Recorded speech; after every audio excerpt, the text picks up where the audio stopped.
My name's Max Carter. I'm 22, a college student living in Chicago, and I recently took up a night shift job at a 24-hour laundromat. The place was usually dead quiet, which made it an easy job, just a few people trickling in every now and then. It paid enough to cover my rent, and the hours didn't clash with my classes. It seemed perfect at first. I worked the shift from midnight to 8 a.m. Most nights, it was just me and the occasional late-night laundry door. That was until I noticed the guy who always came in at exactly 2 a.m. He wasn't like the others. He never brought any clothes to wash, just sat in the corner near the vending machine, watching. His eyes never left the machines, even when no one was using them. For weeks, I ignored him. He didn't do anything weird besides sitting there, and he always left after a couple of hours. It wasn't until one particularly quiet night, around 2:15 a.m., when my curiosity got the best of me. The guy was sitting in his usual spot, staring blankly ahead, and I don't know, I had to ask. I walked over and said, "Hey man, you come here a lot but you never do laundry. What are you waiting for?" He turned to look at me slowly, like he hadn't moved in hours. His face was pale, almost sickly, with dark circles under his eyes. He stared at me for a moment, his lips barely moving as he said, "I'm waiting for the last load." That didn't make any sense, but something about the way he said it sent a chill down my spine. I laughed it off awkwardly and walked back to the counter, trying to shake the weirdness. I didn't know what he meant, and I didn't want to know. The rest of my shift was uneventful, as usual. He stayed until around 4 a.m., then left without a word. When my shift finally ended at 8 a.m., I gathered my stuff and locked up, ready to go home and crash. But as I walked toward the door, something caught my eye: the bulletin board near the entrance. I hadn't paid much attention to it before, but this time, I stopped. A couple of missing person flyers were pinned up, which wasn't unusual. But then I saw it. Right there, staring back at me, was my own face. I blinked, thinking I was hallucinating. But no, it was my photo, my name, and the date. I'd apparently been missing for over a week. I stared at the flyer, my heart pounding. This had to be some kind of joke. Maybe someone was messing with me. I ripped the paper off the board and stuffed it in my pocket, then rushed out the door. On my way home, I couldn't stop thinking about it. Who would do something like this? And why? I tried to brush it off, telling myself it was just a prank, but it didn't feel like one. The next night, I showed up for my shift as usual. But something was different. The guy wasn't there. I waited, watching the door, expecting him to stroll in at 2 a.m. like always, but he never showed up. Instead, around 3 a.m., my phone buzzed. I pulled it out, expecting it to be a friend or maybe a classmate, but it was from an unknown number. The message said, "Still waiting." My heart dropped. I stared at the screen, feeling a cold sweat break out across my back. Who the hell was this? I typed back, "Who is this?" But no reply came, just silence. The next day, I told my boss about the flyer with my face on it, and he shrugged it off like it was nothing. "You're here, aren't you?" he said, probably some old mistake. But it didn't feel like a mistake. I couldn't shake the feeling that something was seriously wrong. That night, the guy didn't show up again. But the texts continued. Every hour, another one. Still waiting. By the third night, I couldn't focus. I kept glancing at the clock, my heart racing as 2 a.m. approached. But when the time came, the guy still didn't show. Instead, my phone buzzed again. This time, the message was different. "Come see." I felt like I was being watched. My hands were shaking as I typed back, "Where?" No response. I couldn't take it anymore. I grabbed my coat, locked up the laundromat early, and walked home as fast as I could. But the texts didn't stop. Each one just said the same thing: "Still waiting." When I got home, I stared at myself in the mirror, feeling like a stranger. Who was I really? Why was there a missing flyer with my face on it?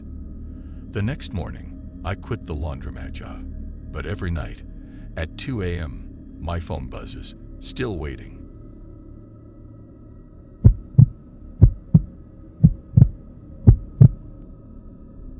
My name is Ella, and I'm 31 years old.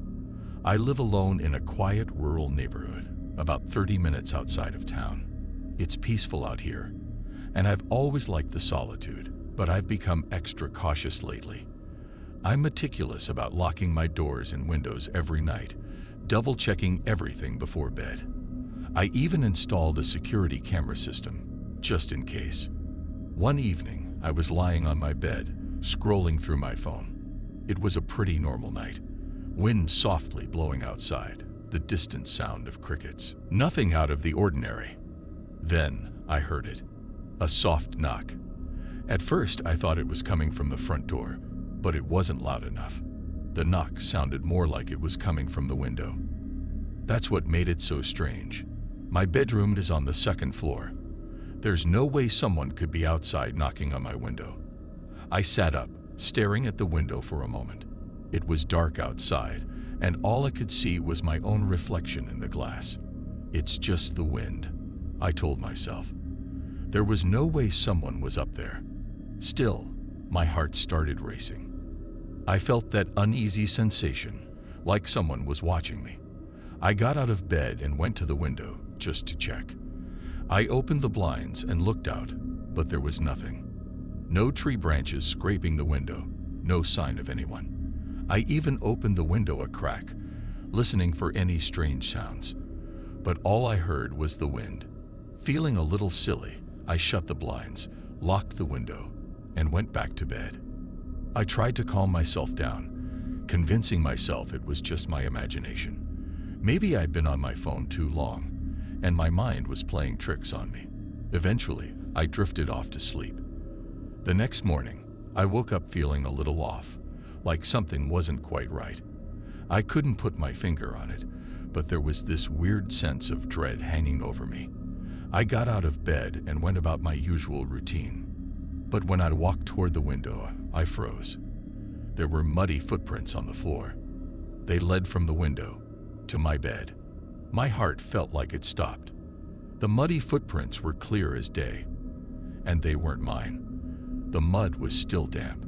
I rushed over to the window, and sure enough, there was mud on the windowsill too, like someone had climbed in during the night. But how? I hadn't heard anything except that soft knock. I quickly grabbed my phone and checked the security cameras. My hands were shaking as I pulled up the footage from the night before. At first, everything looked normal, just me getting into bed, the usual silence of my empty house. Then, around 2 a.m., I saw it. A figure. It was blurry, but I could see enough. Someone was climbing into my bedroom window in the middle of the night. They moved so slowly, so carefully, like they didn't want to make a sound. My heart pounded as I watched them creep across the room, heading straight for my bed. And then, they just stood there, for what felt like forever. The figure stood over me, watching. I couldn't make out any details. No face, no features. Just a shadowy figure standing at the side of my bed, looking down at me while I slept. I felt sick. How had I not woken up? How had I not noticed someone was in my room, inches away from me? The figure eventually turned and climbed back out of the window, disappearing into the night. I was shaking so badly, I almost dropped my phone. I called the police immediately. They arrived within half an hour, but when they searched the property, they found nothing. No sign of forced entry, no fingerprints, no clues. The muddy footprints were the only evidence that someone had been there. But the worst part, the police told me they'd seen this before. Other women in the area had reported similar incidents, someone breaking into their homes at night, standing over them as they slept, but never taking anything. The intruder never left any real trace. They assured me they'd patrol the neighborhood, but it didn't make me feel any better. I didn't sleep at all that night, and I haven't slept well since. The police never caught the intruder. I don't know who they were or what they wanted, but I can't shake the feeling that they'll be back. Every night, I lock my doors and windows tighter than ever, but sometimes, late at night, I hear that soft knock again. And every time, I wonder, is it really the wind?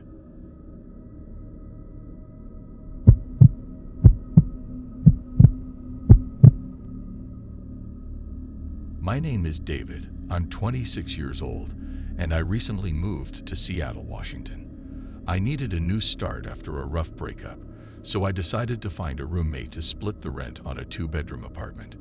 After searching online for weeks, I finally came across an ad posted by a guy named Eric. He seemed normal enough, quiet, mid-30s, worked from home as a graphic designer. His rent was reasonable, and I was getting desperate, so I moved in without much hesitation. I should have been more careful. At first, everything seemed fine. Eric was polite but distant, always staying in his room with the door closed. I didn't think much of it. Everyone needs their space, right? But over time, things started to get weird. Eric would lock his bedroom door even when he was home, which I thought was a little strange. Sometimes, late at night, I hear him pacing back and forth, muttering to himself. I tried to brush it off, convincing myself it wasn't my business. Then, one night, things took a disturbing turn. It was around 2 a.m. when I was suddenly jolted awake by a loud, blood-curdling scream. My heart raced as I sat up, listening intently. It was coming from Eric's room. I rushed out of bed and ran down the hall to his door, pounding on it. "Eric, are you okay?" I yelled, my voice shaky. There was no response, just more muffled screams and frantic sounds inside. Panic surged through me. Without thinking, I slammed my shoulder against the door until it finally burst open. What I saw inside still haunts me.